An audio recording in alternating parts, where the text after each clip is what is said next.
homem verdadeiramente são é aquele que sabe contar a sua história.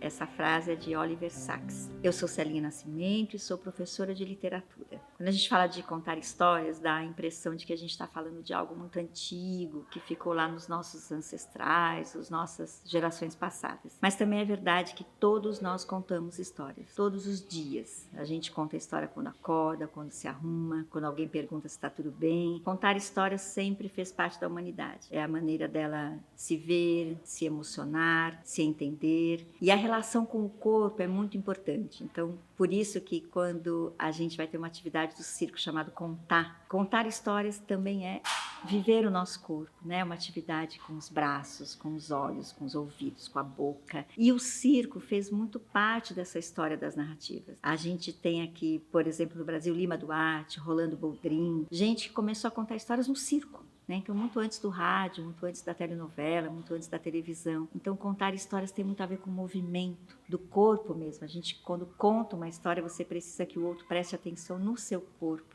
na sua voz, né? Então, como é que a gente projeta a voz? E é por isso que eu comecei falando de Oliver Sacks, um neurocirurgião muito importante, já falecido. Ele sempre nos chamou a atenção para esse detalhe. A gente precisa saber contar a nossa história. Como é que a gente conta? O que é importante? Quem são nossos personagens? Quais são nossos movimentos, né?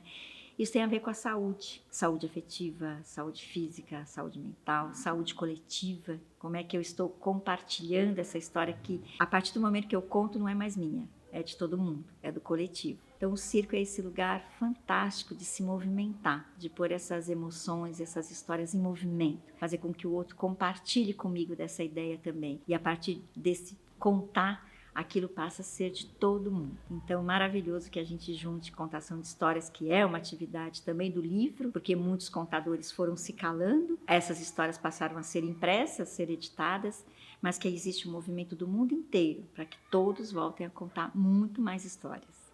É isso.